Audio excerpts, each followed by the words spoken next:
تو آج تربیت اولاد پر بات کرنے کا ارادہ ہے۔ قرآن میں اللہ رب العزت نے حضرت لقمان کا واقعہ بیان کرا، سورۃ اللقمان ہے، بعد میں جا کر ہم خود بھی قرآن کھول کے دیکھ لیں۔ وَإِذْ قَالَ لُقْمَانُ لِابْنِهِ وَهُوَ يَعِظُهُ يَا بُنَيَّ، حضرت لقمان اپنے بیٹے کو نصیحت کر رہے ہیں۔ لقمان نے اپنے بیٹے سے کہا کہ اسے وعظ کر رہا تھا، نصیحت کر رہے تھے، یا بنی لا تشرک باللہ۔ دیکھو حضرت لقمان بیٹے کی تربیت کے لیے کیا الفاظ ہیں۔ اے میرے بیٹے، یا بنی، اے میرے بیٹے، لا تشرک باللہ، اللہ کے ساتھ شرک نہ کرنا۔ انداز گفتگو دیکھیں، نصیحت اور تربیت کرتے ہوئے سختی کام نہیں دے گی، بلکہ پیار محبت کا ماحول بنا کر سمجھائیں گے تو بات دل میں اترے گی۔ اکثر سخت باتوں کو آدمی قبول نہیں کرتا۔ جی، جو بڑے مشائخ ہیں وہ تو آدمی کے دیکھ کر کہ کس وقت نرمی کی ضرورت ہے، کس کو سختی کی ضرورت ہے، وہ علاج کے لیے کرتے ہیں، وہ ایک الگ بات ہے۔ عام طور پر ہمیں اپنی فطرت، اپنی طبیعت نرم بنانی ہے، نرم الفاظ بھی نرم ہو۔ جب منہ سے زبان ہلے اور الفاظ نکلیں تو ایسا لگے کہ گلاب کی پتیاں باہر آ رہی ہیں اور خوشبو مہک رہی ہے۔ اللہ کے نبی جناب رسول اللہ صلی اللہ علیہ وسلم کو اللہ پاک فرماتے ہیں، لو كنت فظا غلیظ القلب لانفضوا من حولك۔ ارے محبوب، آپ امام الانبیاء، آپ خاتم الانبیاء، آپ وجہ کائنات ہیں، آپ کا چہرہ ایسا خوبصورت ہے، والضحیٰ، جس کی میں نے قسم کھائی ہے، آپ کی زلفیں ایسی ہیں، واللیل، کہ میں نے قسمیں کھائی ہیں، آپ جس چادر کو اوڑے، میں یا ایھا المزمل کہ اس کو میں عزت بخشوں، جس چادر کو اوڑے، دوپہر کی وقت کمبل کو اوڑے، تو میں یا ایھا المدثر کہہ دوں، میں آپ کی ایک ایک چیز کا ذکر کروں۔ صحابہ آپ کو ایسے دیے جو آپ پہ جان قربان کرنے والے ہیں، آپ کے چہرے کے دیدار کے لیے ترستے ہیں۔ گھر بیٹھے یاد مصطفیٰ آ جائے، جب تک کہ دیدار محمد نہ ہو جائے انہیں چین نہ آئے۔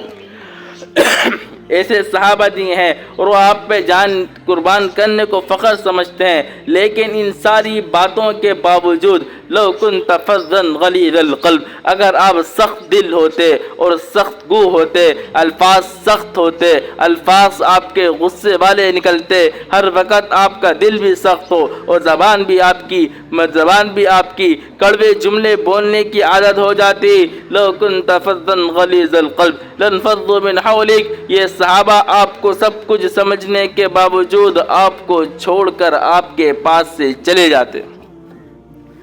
اللہ، کمال کی جہاں انتہا ہو، جمال کی جہاں انتہا ہو، سارا حسن، سارا کمال ان کے قدموں پر ہو، اس ذات کو کہا جا رہا ہے اگر آپ سخت گو ہو جائیں، الفاظ سخت نکلنا شروع ہو جائیں، غلطی بے نہیں، ناجائز نہیں، بلکہ صحیح بات کو آپ سخت انداز میں کہیں، دل بھی آپ کا سخت ہو جائے تو یہ صحابہ آپ کو چھوڑ کے چلے جائیں گے۔ ذرا سوچیں تو صحیح، جب رسول اللہ کو صحابہ چھوڑ کر چلے جائیں گے، خدا نخواستہ اگر ہمارے میں سختی آ جائے، ہمارے میں کوئی کمال نہیں، کوئی کمال مکمل نہیں، کوئی جمال مکمل نہیں، کوئی خوبی کامل نہیں، ہم ناقص ہیں، ہم عیبوں سے بھرے ہیں، کمزوریوں سے بھرے ہیں، ان سب کے باوجود اگر میری زبان سخت ہو جائے تو میرے ساتھ رہنے والوں کا گزارا کتنا مشکل ہو جائے گا۔ گھر میں رہنا ہے، معاشرے میں رہنا ہے، بچوں کے ساتھ بھی رہنا ہے، تو گھر میں میٹھا ماحول بنایا جائے، ہر بات پہ چیخنا، ڈانٹنا، زندگی اجیرن کر دی، مشکل کر دی، میں جو جہنم میں ہوں، یہ الفاظ ایسے ہیں، آپ کا غصہ وقتی طور پر نکل جائے گا، لیکن بچوں کی طبیعت میں یہ الفاظ بیٹھ جائیں گے، بچے سختی کے عادی ہو جائیں گے، پھر بعد میں آپ نرمی سے بات کہیں گے تو بچوں کو سمجھ نہیں آئے گا۔ یا بنیا، کاش ہمیں عربی آتی ہوتی، اے میرے چھوٹے سے بیٹے، آہا، تصغیر، کتنا پیارا جملہ، یا بنیا، جس سے بات کی جا رہی ہے وہ 2 سال کا یا 6 سال کا بچہ نہیں، وہ بھی جوان ہے، لیکن محبت کا انداز۔ یہ اصلاح کا طریقہ نہیں ہوتا۔ 4-5 آدمی بیٹھ جائیں اور ایک آدمی کو لیا اس کی غلطی پہ تبصرہ ہو رہا ہے، وہ سارے اس کو ٹوک رہے ہیں ایک ساتھ مل کر، یہ اس کی اصلاح نہیں ہو رہی ہے، ذلیل کیا جا رہا ہے، ذلیل، اس پہ اللہ کا عذاب آئے گا۔ ہمارا معاشرہ، بڑے جو تربیت کرنے والے تھے ان کی تربیت نہیں ہوئی، بعض بچوں کو غلطی پہ ایسے ڈانٹتے ہیں ایسے جیسے کسی سے لڑائی کر رہے ہیں۔ میں اکثر کہتا ہوں غصے کے وقت اپنے ماتحتوں کو نہ ڈانٹا جائے نہ مارا جائے، کیونکہ اس وقت آپ ان کی اصلاح نہیں کر رہے ہوتے، آپ غصہ نکال رہے ہوتے ہیں، اس پہ ثواب نہیں۔ اگر زیادہ غصہ نکال دیا گناہ ملے گا، ظالم بن جاؤ گے۔ ہاں سختی کی ضرورت تھی، غصہ آیا ختم ہو گیا، اب کنٹرول رکھنے کے لیے مصنوعی غصہ بنا کر پھر ڈانٹا جائے اور پھر تھوڑا سا ایسی جان بوجھ کر اپنے غصے والے لہجے میں بات کرے۔ اب آدمی اپنے غصے میں نہیں ہے تو جتنی ہمارے ماتحت اولاد، بچے اور شاگردوں کو جتنی سختی کی ضرورت ہوگی اس کے لحاظ سے سختی کی جائے گی۔ یا بنیہ، اے میرے چھوٹے بیٹے، لا تشرک باللہ، تو اللہ کے ساتھ شرک نہ کرنا۔ آج ہمارے یہاں تربیت بچپن سے بچے کا ذہن بنایا جا رہا ہے، میرا بچہ بڑا ہو کر ڈاکٹر بنے گا، میرا بچہ انجینئر بنے گا، ابا کا سہارا بنے گا، یہ بنے گا، یہ باتیں بٹھائی جا رہی ہیں۔ اس سے پہلے ہمیں کچھ اور باتیں بھی بٹھانی ہیں جو سورہ لقمان بتا رہی ہے، لا تشرک باللہ، اللہ کے ساتھ شریک نہ کرنا، اللہ کی طرح اللہ کی ذات میں کسی کو شریک نہ کرنا، جیسے اللہ ایسے کسی اور کو معبود بنانا یہ بھی شرک ہے۔ اللہ کے آگے جھکتے ہیں، سجدہ کرتے ہیں، اللہ کے علاوہ کسی اور کے آگے جھکنا یہ بھی غلط ہے۔ اللہ کے اختیار کسی اور کو دینا، جیسے اللہ ہر جگہ موجود ہے، ہم یہ عقیدہ رکھیں کہ اللہ ہر جگہ موجود ہے، خدا نہ خواستہ رسول اللہ صلی اللہ علیہ وسلم کے متعلق یہ عقیدہ رکھا کہ رسول اللہ ہر جگہ موجود ہیں، یہ اللہ اس کے رسول کو ملا دیا، یہ شرک ہو گیا۔ اللہ اولاد دینے والا ہے، اللہ کے علاوہ ہم نے کسی اور ولی اور پیر اور کسی اور عامل کے متعلق عقیدہ رکھا کہ اس کے پاس جائیں گے وہ اولاد دے گا، یہ بھی عقیدہ شرک والا ہے۔ اللہ مصیبتوں کو ٹالنے والا ہے، ہم نے اللہ کے علاوہ کسی دھاگے کے اوپر عقیدہ رکھ لیا، کسی اور چیز پر عقیدہ رکھ لیا تو یہ بھی شرک ہو جائے گا۔ ان ساری چیزوں سے عقیدہ ہٹا کر صرف اور صرف ایک اللہ پر عقیدہ رکھنا ہے۔ شرک، ان اللہ لا یغفر ان یشرک بہ ویغفر ما دون ذلک لمن یشاء، اللہ پاک شرک کو معاف نہیں کرے گا، اس کے علاوہ جسے چاہے گا معاف کرے گا۔ آدمی نے شراب پی لی، بغیر توبہ کے مر گیا، اللہ چاہے گا معاف کر دے گا۔ اس نے زنا کر دیا، قتل کر دیا، مال کھایا، اگر اللہ چاہے تو اللہ ایسے ہی معاف کر دے گا، چاہے معافی مانگی ہو نہ مانگی ہو، وہ غفور الرحیم ہے۔ لیکن اس نے ضابطہ بیان کر دیا کہ زمین سے لے کے آسمان تک گناہ لے کر آؤ، میں معاف کر سکتا ہوں اگر معاف کرنے پر آؤں، لیکن شرک ایسا گناہ ہے کہ اسے اللہ کبھی معاف نہیں کرے گا۔ عجیب بات، کیوں معاف نہیں کرے گا اللہ؟ شرک، ایک مثال سمجھیے، مثال سے سمجھیں۔ حضرت مولانا اشرف علی تھانوی صاحب رحمہ اللہ، حضرت کے پاس ایک خاتون آتی ہیں، حجاب کے اندر آتی ہیں اور آ کر کہتی ہیں کہ حضرت میرا شوہر دوسری شادی کرنے جا رہا ہے، آپ اس کو روکیں، منع کریں، وہ دوسری شادی کیوں کرتا ہے، میرے میں کس چیز کی کمی ہے، مجھ میں اللہ نے ہر نعمت دی ہے، مجھے حسن اللہ نے اس قدر دیا ہے، اگر شریعت اجازت دیتی تو میں نقاب ہٹا کر آپ کو دکھاتی کہ اللہ نے مجھے کتنا حسن دیا ہے، اس کے باوجود میرا شوہر دوسری شادی کر رہا ہے۔ وہ بزرگ نے سنا اور سن کے بے ہوش ہو کر نیچے گر گئے۔ عورت تو آئی گئی ہو گئی، بعد میں مریدوں نے اٹھایا، پوچھا حضرت اس میں بے ہوش ہونے کی کیا بات تھی؟ فرمانے لگے اس خاتون نے ہمیں توحید سکھلا دی، اس خاتون نے بتلا دیا کہ توحید کیا ہے اور شرک گناہ کیوں ہے۔ اس کا اپنا حسن ذاتی نہیں، اللہ کا دیا ہوا ہے، مستقل نہیں، عارضی ہے، 10 سال کے بعد اس کا حسن ختم ہو جائے گا، چہرے پہ دھائیاں پڑ جائیں گی، دانت ٹوٹ جائیں گے۔ اگر یہ اپنا جسم کو صاف نہ کرے، بدبو آئے، اگر یہ منہ روزانہ نہ دھوئے تو منہ پہ سے ایسی بدبو، ایسی اسمیل کے پاس آدمی بیٹھ نہ سکے۔ اس کے پاس جو چیز ہے، جو حسن ہے، سب ناقص، سب عارضی، اللہ کا دیا ہوا، اس کا اپنا بنایا ہوا نہیں، لیکن اس کے باوجود اسے اتنی غیرت ہے کہ یہ اپنے ہوتے ہوئے اپنی سوکن کو برداشت کرنے کو تیار نہیں۔ وہ اللہ جس اللہ کا کوئی مثل نہیں، لا مثل لہ ولا مثال ولا نظیر، اس اللہ کا کوئی مثل نہیں، کوئی مثال نہیں، کوئی نظیر نہیں، کوئی اس کا ہمسر نہیں، کوئی اس کے ہم پلہ نہیں، کوئی اس کے برابر کا نہیں۔ وہ ابتدا سے پاک، وہ انتہا سے پاک، وہ ہر چیز کو وجود دینے والا، ہر چیز کو چلانے والا، ہر چیز کو سنبھالنے والا، ہر چیز کی ضرورت کو پوری کرنے والا، وہ اللہ جو موت دینے والا، وہ اللہ، اس کے برابر اگر کسی اور کو ہم شریک کریں تو اسے کیسے برداشت ہوگا؟ اللہ اکبر۔ ایک خاتون کو برداشت نہیں ہو رہا جس کا حسن اپنا نہیں، جس کی نعمت ساری اپنی نہیں، اللہ کی دی ہوئی نعمتیں، تو اللہ کو کیسے برداشت ہوگا؟ اس لیے بچوں کے ذہن میں شروع سے یہ بات بٹھائیں، اللہ اللہ ہے، اللہ کے ساتھ کسی کو شریک نہیں کرنا، نہ اللہ کی ذات میں، نہ اللہ کی صفات میں۔ اسباب کے اوپر جو کام ہے وہ اللہ کر سکتا ہے، اللہ کے علاوہ کوئی نہیں کر سکتا۔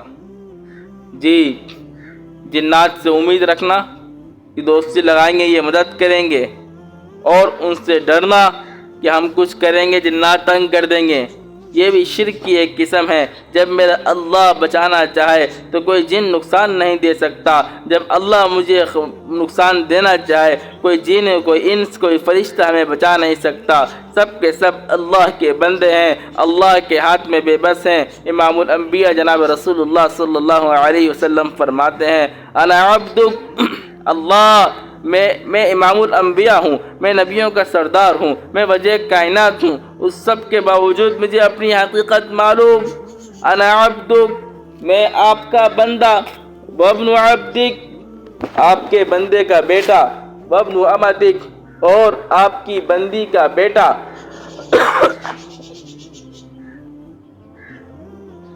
ناصیتی بیدک، میری پیشانی آپ کے قبضے میں ہے، جس طرف چاہیں مجھے موڑ دیں، جس طرف چاہیں مجھے پھیر دیں۔ میں تو اپنے آپ کو بھی، اپنے آپ کے اوپر بھی اپنا اختیار نہیں سمجھتا، میں آپ کے سامنے بے اختیار ہوں، با اختیار آپ ہیں، میں مجبور ہوں، اور با اختیار با امر آپ کی ذات عالی ہے۔ اس لیے مخلوق سے ڈرنا، مخلوق سے امید لگانا، یہ سب کے سب شرک خفی کے اندر ہے۔ الحمدللہ ہم نے کلمہ پڑھا ہے، شرک جلی سے پاک ہے، اللہ کے علاوہ کسی کو معبود نہیں سمجھا، لا الہ الا اللہ کا اقرار کرا ہے، اللہ اللہ ہے، اللہ کی مثل کوئی نہیں، اللہ کے برابر کوئی نہیں، اس بات کا اقرار کرا ہے۔ لیکن شرک خفی، وہ شرک جو پوشیدہ ہے، اس میں ہم میں سے ہر ایک مبتلا ہے۔ چیزوں سے امیدیں لگانا، اسباب کے درجے میں کسی چیز کو استعمال کرنا، یہ شرک نہیں، لیکن ان سے امید لگانا، اس سے ڈرنا، اس سے خوف، یہ سب شرک میں آتا ہے۔ اس لیے کثرت ذکر کر لینے کے بعد، اللہ اللہ کی ضربے لگا لینے کے بعد ایک ایسا وقت آتا ہے کہ مخلوق کا خوف دل سے نکل جاتا ہے، مخلوق کی امید دل سے نکل جاتی ہے، بس نفع نقصان اللہ کی طرف سے ہے، یہ انسان کے دل میں بیٹھ جاتا ہے۔ یا بنی لا تشرک باللہ ان الشرک لظلم عظیم، اے میرے بیٹے، اے میرے پیارے بیٹے، شرک نہ کرنا، اللہ کے ساتھ کسی کو شریک نہ کرنا۔ ہاں، اللہ کے ساتھ کسی کو شریک نہ کرنا۔ اکثر ہماری ماؤں بہنوں کا عقیدہ پھسل جاتا ہے، جی یہ بچہ بڑا ہو کر ہمارا بازو بنے گا۔ یہ کیسے بازو بنے گا؟ جب یہ دنیا میں نہیں تھا کون تھا؟ بلکہ یہ دنیا میں آنے سے پہلے اس کی خوراک کا نظام بھی اللہ نے کرا ہے۔ اب یہ دنیا میں آیا تو یہ آپ کی خوراک کا نظام کرے گا؟ نہیں، اس کے آنے سے پہلے جو اللہ نے اس کو وجود دیا ہے، اس کا نظام چلایا ہے، اس کے ہونے کے بعد بھی اللہ اس کا نظام بھی چلائے گا، اللہ ہمارا نظام بھی چلائے گا۔ اللہ ان الشرک لظلم عظیم، یہ شرک، یہ ظلم عظیم ہے۔ اللہ ہم سب کو بچنے کی توفیق عطا فرمائے۔ تو تربیت اولاد میں سے پہلا سبق فرمایا شرک نہ کرنا۔ دوسری اس کے بعد والی آیت ہے، اس میں فرمایا کہ حملہ و فصالہ 30 شہرا، کہ اپنے والدین کا ادب احترام کرنا، والدین کے ادب کی طرف متوجہ کرا ہے۔ آدمی کے تین باب ہوتے ہیں۔ ہمارے استاد محترم تھے حضرت مولانا عبدالرحیم صاحب، اکثر ایک لطیفہ سنایا کرتے تھے، میں بتاؤ آدمی کے 4 باب ہوتے ہیں۔ ہم کے استاد جی 3 باب سمجھ میں آتے ہیں۔ آدمی کا اپنا سگا باب ہو گیا، آدمی کا سسر ہو گیا، وہ اس کا باب بن گیا، اور استاد یا شیخ یہ روحانی باب ہو گئے۔ 14 باب کون سا ہوتا ہے؟ استاد جی فرمایا کرتے تھے 14 باب وہ مطلب کا باب ہوتا ہے۔ وہ کہتے ہیں مطلب پڑھے تو گدھے کو بھی باپ بنا لیتا ہے۔ تو خیر وہ مذاق میں ایک بات کہتے تھے، 3 آدمی کے باپ ہیں، 3 ماں ہیں، استاد، اس کے اپنے سگے ابا اماں، اور اس کے سسرالی رشتہ دار، یہ سب اللہ نے یہ رشتے عطا فرمائے ہیں۔ تو اس کے لیے انسان کو بتا دیا کہ ہم نے اپنے والدین کی نافرمانی نہیں کرنی، والدین کو فلا تقل لہما اف، انہیں اف بھی نہیں کہنا۔ یہ تربیت اولاد کے علاوہ قرآن میں بیچ میں ایک آیت آ گئی ہے، اس آیت میں اللہ نے تفصیل کے ساتھ اس مضمون کو بیان کیا، اور دوسری آیت میں اللہ رب العزت فرماتے ہیں، حضرت لقمان کی نصیحت کو اللہ قرآن میں نقل کر رہے ہیں، یا بنی انہا ان تق مثقال حبۃ من خردل فتکن فی صخرۃ او فی السماوات او فی الارض یأتی بها اللہ ان اللہ لطیف خبیر۔ دوبارہ وہی جملہ، یا بنیا، اے میرے چھوٹے سے بیٹے، اے میرے پیارے بیٹے، جیسے اردو میں کہتے ہیں اے میرے بٹیا، اے میرے پیارے سے بیٹے، انہا ان تق مثقال حبہ، اگر تو اللہ فرمایا اگر رائے کے دانے کے برابر بھی کوئی عمل ہو جائے، اس کو پتھر کے اندر جا کر اس عمل کو کرو، یا آسمانوں میں چھپ کے کرو، یا زمین کے اندر کہیں چھپ کے کرو، یأتی بہ اللہ، اللہ اس عمل کو لے کر آ جائے گا، اللہ اس عمل کو واضح کر دے گا۔ یعنی کوئی کام کرو صرف اور صرف اللہ کے لیے کرو، مخلوق کے لیے کوئی کام نہ کرو۔ ہر عمل کے اندر ریا نہیں، اخلاص ہونا چاہیے۔ اپنی اولاد کو شروع سے بتاؤ، بیٹا دیکھو اپنے جیب خرچی میں سے یہ پیسے تم صدقہ کرو، یہ اللہ کے راستے میں دو۔ کوئی چیز لے کر آئے بچوں کے ہاتھ میں دیں، بچوں میں سخاوت کا مادہ پیدا کرنے کے لیے جاؤ یہ اپنے چھوٹے بھائی کو دو، یہ فلاں کو دو، تاکہ اس کے اندر سخاوت کا مادہ آئے، چیز تقسیم کرنا آئے۔ اور جب بچہ سمجھدار ہو جائے تو اس کو بتاؤ یہ چھوٹے بھائی کو یہ چیز کیوں دیا آپ نے، یہ فلاں جگہ جا کے یہ صدقے کی چیز فلاں غریب کو دی، یہ کیوں دیا آپ نے؟ وہ بولے گا بس ایسی دے دی۔ بتاؤ نہیں بیٹا یہ آپ نے اللہ کے لیے دی ہے، اللہ کے لیے دی ہے۔ اب بتاؤ کوئی آپ کو نہ دے کے آپ دو گے نہیں دو گے؟ سمجھاؤ اس کو، بول کوئی نہ دیکھے جب بھی آپ نے یہ عمل کرنا ہے، کوئی دیکھے جب بھی کرنا ہے، کیونکہ آپ تو اللہ کے لیے کر رہے ہیں، اللہ ہر وقت دیکھ رہا ہے۔ بار بار بچوں کے دل و دماغ میں یہ بات بٹھاؤ، بڑے بڑے اعمال کر لیتے ہیں۔ رمضان المبارک کا مہینہ قریب ہے، اللہ کیا عبادات ہیں۔ رمضان کی راتوں کو 20 رکعت تراویح ہے، پورے دن بھوکا رہنا ہے، دن بھر تلاوت کرنا ہے۔ خدا نخواستہ ریا اس کے اندر آ گئی، یہ سارا عمل ضائع ہو جائے گا۔ اس لیے رمضان المبارک آنے سے پہلے رمضان کی تیاری شروع کر دیں۔ رمضان آنے سے پہلے رمضان کی تیاری شروع کر دیں۔ رمضان آنے سے پہلے رمضان کی تیاری شروع کر دیں۔ رمضان کے مسائل، روزوں کے مسائل سیکھنا شروع ہو جائیں۔ سردی کا موسم ہے، پیر جمعرات کے روزے رکھنا شروع ہو جائیں۔ رمضان آنے کے بعد ہماری عوام کا ایک بڑا مجمع ہے جو اپنے 15 روزے خراب کرتے ہیں، مسائل یاد نہیں ہوتے، پھر جب مسائل سیکھتے ہیں تو اگلے 15 روزے بچتے ہیں، یعنی 15 روزے بھوکے رہنے کے باوجود اس کا ثواب نہیں ملا۔ اسی طرح اپنے اندر جو بیماریاں ہیں ان بیماریوں کو نکال دیں۔ روزہ بھی ہے، غیبت چل رہی ہے، اللہ روزہ بھی ہے، برائیاں ہو رہی ہیں، روزہ بھی ہے، کسی پہ الزام، کسی کا ہنسنا، کسی کا مذاق اڑانا، یہ وہ اعمال ہیں جو سارے عمل کو ضائع کر دیتے ہیں۔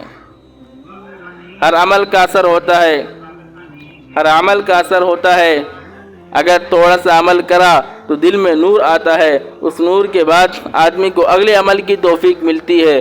ہمارا کتنا بڑا معاشرہ ہے جو رمضان کے مہینہ عبادت کرتا ہے، لیکن ان کے پاس اتنا نور بھی نہیں ہوتا کہ رمضان کے بعد ایک مہینے تک اس اعمال کی پابندی کر سکیں۔ ارے یہ کیا ہو گیا، کیوں نہیں ہے؟ وجہ یہ کہ عبادت بھی کر رہے تھے، اعمال کو ضائع بھی کر رہے تھے۔ بہت تیز نل سے پانی آ رہا ہے، لیکن نیچے جو بالٹی لگائی ہے وہ بغیر پیندے کے ہے، تو اس بالٹی کے اندر ایک قطرہ نہیں رکے گا، سارا پانی بالٹی میں ہی آگے پیچھے لگے گا۔ بالٹی ٹھنڈک تو ہو جائے گی، گیلی تو ہو جائے گی، لیکن پیندہ نہ ہونے کی وجہ سے اس میں پانی رکے گا نہیں۔ پورے رمضان عبادت کری، غیبت چل رہی ہے۔ رمضان عبادت کری، الزام، جھوٹ، تہمت، مذاق اڑانا اور گناہوں کے عادی، یہ سارے کام چل رہے ہیں۔ تو رمضان میں شیطان قید ہوتا ہے، اعمال کی فضا ہوتی ہے، اس موسم میں عمل کی توفیق مل جاتی ہے، لیکن رمضان جانے کے بعد اپنے پلے کچھ ہوتا نہیں ہے، سب ضائع کر دیا ہوتا ہے۔ اس لیے چاند رات کو ہمارا نوجوان اعتکاف سے اٹھتے ہی داڑھی کٹوانے کے لیے جاتا ہے۔ پورے مہینے عبادت کرنے والا چاند رات کو نائی کی دکان پہ بیٹھ کر وہ کہتا ہے سنت رسول میرے چہرے سے ہٹاؤ، مجھے اچھی نہیں لگتی۔ اللہ، وہ کتنی مائیں بہنیں ہیں جو رمضان میں اپنے شوروں، بیٹوں، اپنے باپ کو کچھ نہیں بولتی، جیسے رمضان جاتا ہے یہی مجبور کرتی ہیں، کیا تم بکرے لگ رہے ہو، داڑھی کٹواؤ۔ اللہ، اللہ کا آسمان ہل جاتا ہوگا اس خاتون کو میرے نبی کا چہرہ اچھا نہیں لگتا، اس نے چہرہ، اس کے شوہر نے، اس کے بیٹے نے رسول اللہ کی طرح چہرہ بنایا ہے، یہ کہ جاؤ جاؤ اپنا چہرہ صاف کرا کے آؤ۔ رمضان کے مہینے میں اثر کیوں نہیں ہوا؟ گناہ ساتھ چل رہے تھے۔ یاد رکھیں، روزانہ بیان سنیں، روزانہ علماء کی مجلس میں جائیں، اور لیکن جب تک ہم ذکر کے اوپر نہیں آئیں گے یہ بیماریاں ختم نہیں ہوں گی۔ معمولی فرق پڑے گا بیان میں آنے سے، ایک ماحول کا اثر ہوگا، لیکن صحیح فرق پڑنے کے لیے، صحیح ٹریٹمنٹ کرنے کے لیے ہم نے مستقل علاج کرنا ہوگا، اللہ کا نام لینا ہوگا، اللہ کا نام لینا ہوگا۔ خالق السماوات والارض، اللہ، آسمان زمین کے خالق کو دل میں بٹھانا ہوگا۔ اللہ، اللہ کیا فرما رہے؟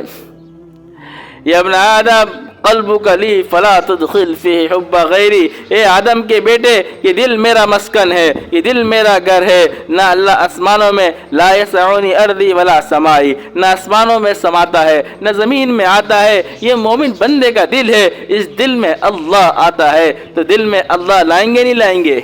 اس لیے بیٹھ کے اللہ اللہ کی مشق کریں گے، حسد نکلے گا، غیبت نکلے گی، تکبر نکلے گا، یہ ساری گندگیاں دل سے نکلیں گی، پھر آپ دیکھیں آپ کی زندگی میں کتنا سکون آئے گا، کتنا سکون۔ پھر رمضان کی تھوڑی سی عبادت کرنے پہ فائدہ ہوگا۔ ہمارے یہاں پہ آنے والی جن ماؤں بہنوں نے ذکر اذکار شروع کر دیا، وہ رمضان کا مہینہ دیکھ لیں، دعائیں دیں گی، بڑا مزہ آئے گا۔ اور کچھ ایسے بھی ہوتے ہیں جو مستقل بات سن رہے ہیں لیکن اللہ کے نام کی توفیق نہیں مل رہی، ان کا یہ رمضان اور پچھلا رمضان برابر گزرے گا۔ رمضان کے بعد دوبارہ وہی کیفیت ہوگی۔ اس لیے میں ہاتھ جوڑ کے عرض کرتا ہوں، یہ اللہ کا نام سمجھ میں آئے نہ آئے، اللہ کا نام لے لو، اللہ کا نام لے لو، اللہ کا نام لے لو، تسبیحات کر لو۔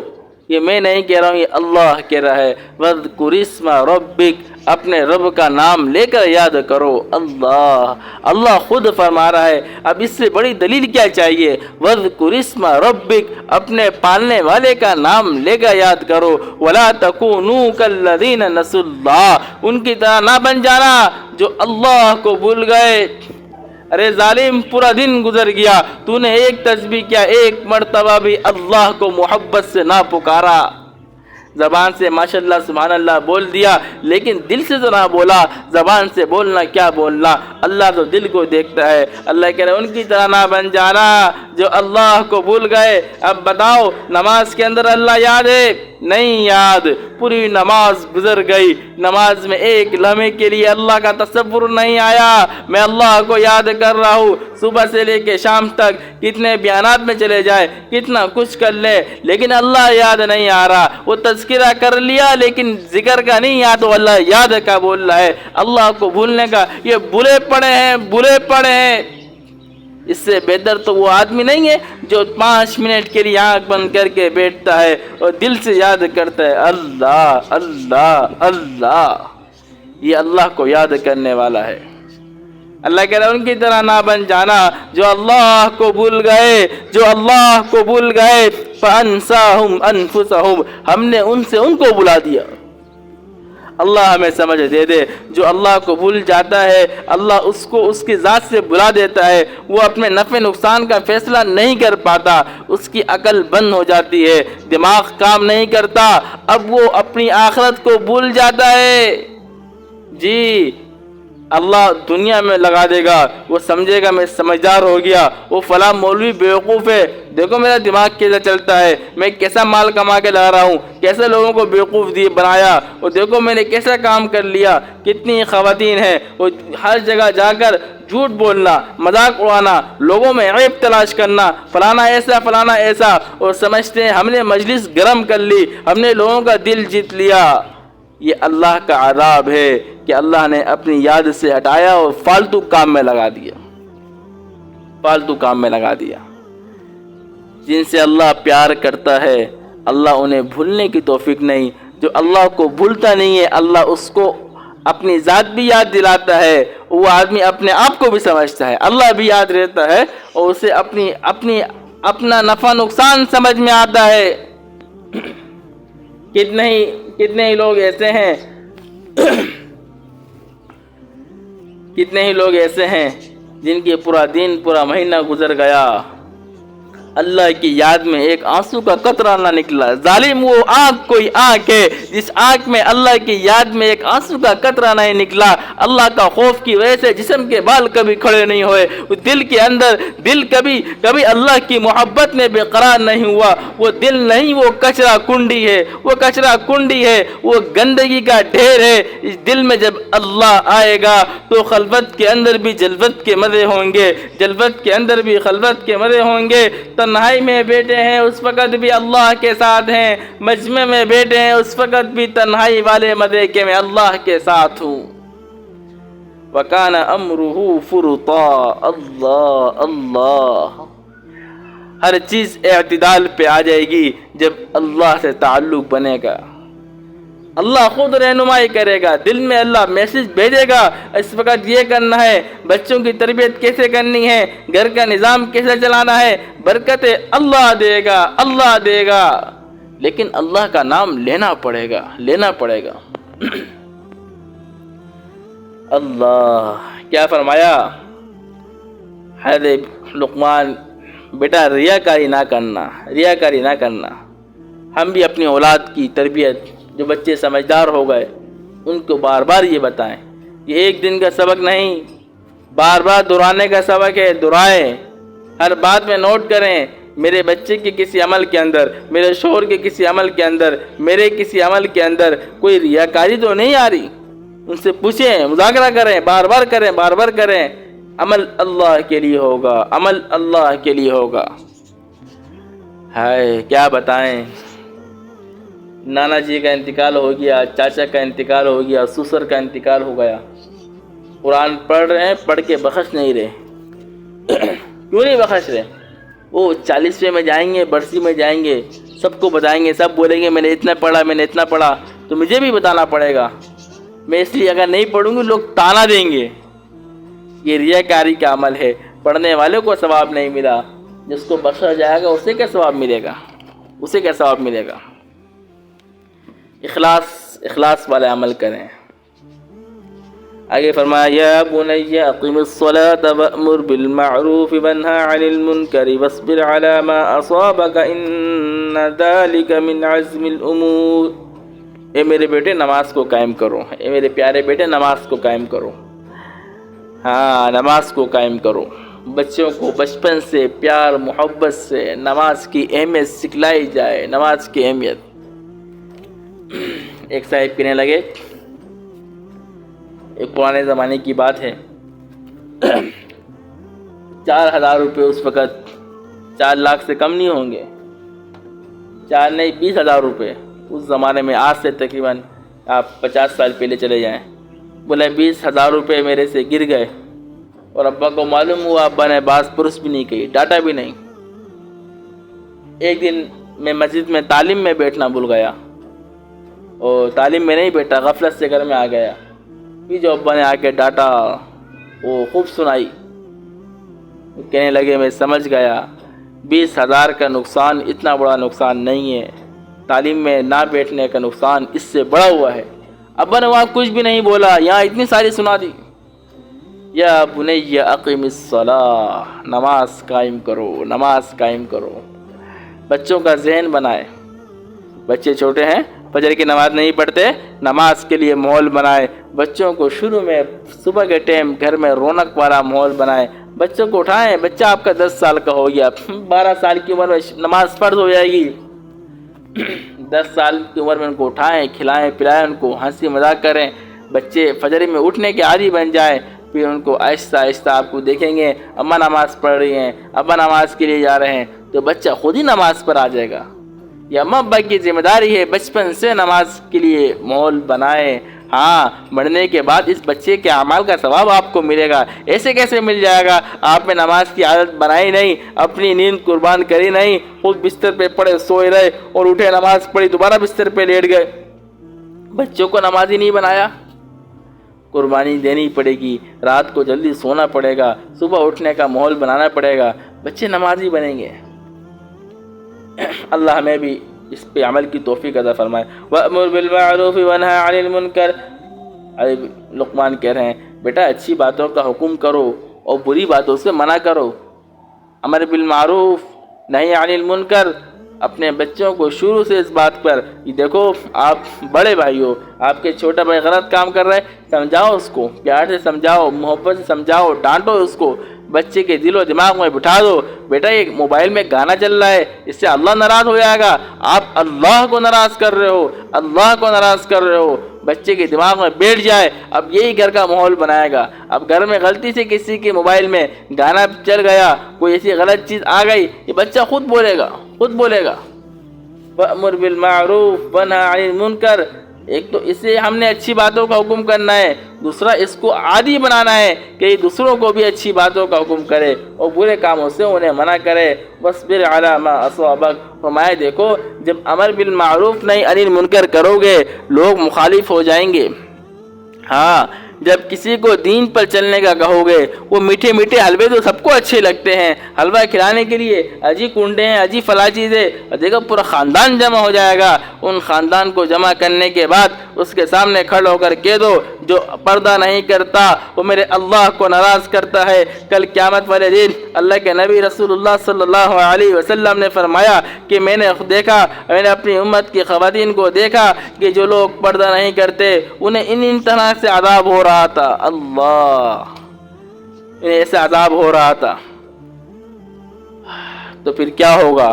فرمایا ان کو بتاؤ دیکھو پردہ نہیں کرو گے اللہ ناراض ہو جائے گا، گناہ کبیرہ ہے، جہنم میں جائیں گے۔ پھر دیکھو دوسری مرتبہ بلاؤ گے خاندان کے لوگ آئیں گے نہیں، دین پہ چلیں گے لوگ ناراض ہوں گے، باتیں بنائیں گے، مذاق بنے گا، سب کچھ ہوگا۔ اس لیے فرمایا وَاصْبِرْ عَلَىٰ مَا أَصَابَكَ، بیٹا تکلیف پہنچے گی، تکلیف پہ صبر کر لینا، تکلیف پہ صبر کر لینا۔ گھر کے اندر بڑے ہیں، خاندان کے بڑے ہیں، گھر کے بڑے ہیں، چاہے امی ابو کیوں نہ ہو، کوئی دین کے خلاف بات کر رہے ہیں، کسی کی غیبت ہو رہی ہے، کسی کا مذاق اڑایا جا رہا ہے، اور کسی کے اندر کوئی عیب تلاش کیے جا رہے ہیں، فلاں ایسا فلاں ایسا، کیا ضرورت ہے ہمیں اس کے عیب تلاش کرنے کی؟ اللہ جانے، اللہ کا بندہ جانے، اللہ نے اس کو بنایا ہے۔ اللہ کے یہاں چہرے پہ جسم پہ فیصلہ نہیں ہوتا، دل پہ فیصلہ ہوتا ہے۔ ہمیں کیا معلوم کوئی آدمی کس عیب کا ہے، اس کے اندر کوئی برس کی بیماری ہے، کوئی اور بیماری اس کے اندر ہے، کسی کا پاؤں چھوٹا ہے پاؤں بڑا ہے، کوئی بھی بیماری ہے، لیکن بنایا تو اللہ نے ہے۔ ہم خدا نہ خواستہ اس کے عیب کی طرف متوجہ ہو گئے اور اس عیب کا ہم نے تذکرہ کر لیا، اللہ کو بری لگ گئی تو کیا کریں گے؟ بنانے والا اللہ ہے۔ اس لیے کبھی کوئی آدمی اگر ایسا کر رہا ہے تو ہمارے یہاں پہ امر بالمعروف کا ماحول ہونا چاہیے۔ ہم ادب کے دائرے میں رہتے ہوئے، بڑا ہو یا چھوٹا ہو، اس کو بات کہہ دیں کہ بھائی دیکھو غیبت کرو گے تو ہم مجلس میں نہیں بیٹھیں گے، یہ اللہ کو ناراض کرنے والی بات ہے۔ پہلے دوسرے انداز میں بات بدلنے کی کوشش کی جائے، لیکن سامنے والا نہیں مانتا اور وہ غیبت کا عادی ہے، اس کو ہم دین کی دعوت دیں۔ جب دعوت ہوتی ہے شیطان بھاگتا ہے، ہم دین کی دعوت دیں گے، اللہ کی بڑائی بولیں گے، قبر آخرت کی بات کریں گے تو اس کے اوپر جو شیطان آیا وہ بھاگے گا۔ یا تو یہ بات کرنے والا بیٹھ کے دین کی بات سنے گا، اس سے فائدہ ہو جائے گا، یا شیطان کے ساتھ یہ بھی بھاگ جائے گا، ہم گناہ سے بچ جائیں گے، ہم گناہ سے بچ جائیں گے۔ اور کبھی ایسا بھی ہوگا آپ نے دین کی بات شروع کر دی، سامنے والے نے مذاق اڑا دیا، کسی نے کچھ بول دیا۔ یہ ذہن میں رکھیں، دین پہ عمل کرنے سے ہمیشہ انڈے نہیں ملتے، کبھی ڈنڈے پڑتے ہیں، ہمیشہ پھول نہیں ملتے، کبھی کانٹے بھی چبھتے ہیں۔ تو فرمایا وَاصْبِرْ عَلَىٰ مَا أَصَابَكَ، بیٹا جہاں برائی کا کام دیکھو منع کرو، جہاں نیکی کی ضرورت دیکھو حکم کرو، تکلیف آئے گی اس تکلیف پہ تم صبر کر لینا۔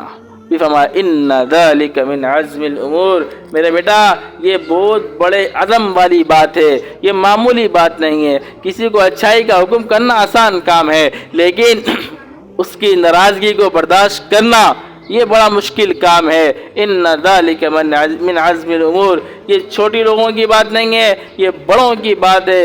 جب ایسا ہو جائے تو بڑا بن کے برداشت کر لینا۔ یہاں جو لقمان کی نصیحتیں چل رہی ہیں، آئیے بھی اخلاقیات کے اوپر بات کی۔ وَلَا تَصَعِّرْ خَدَّكَ لِلنَّاسِ وَلَا تَمْشِ فِي الْأَرْضِ مَرَحًا إِنَّ اللَّهَ لَا يُحِبُّ كُلَّ مُخْتَالٍ فَخُورٍ وَاقْصِدْ فِي مَشْيِكَ وَاغْضُضْ مِنْ صَوْتِكَ إِنَّ أَنكَرَ الْأَصْوَاتِ لَصَوْتُ الْحَمِيرِ۔ اس کے اوپر ہی بات کروں 1 گھنٹہ ہو جائے گا، اس پہ انشاءاللہ اگلی پیر کو بات کریں گے۔ مختصر آج جو بات ہم نے کہی میں دوبارہ خلاصے کے طور پر عرض کر رہا ہوں، ان باتوں کو سماعت کر لیں۔ فرمایا میرے بیٹا تم اللہ کے ساتھ کسی کو شریک نہ کرنا۔ دوسری آیت کا مفہوم کہ ریاکاری نہ کرنا۔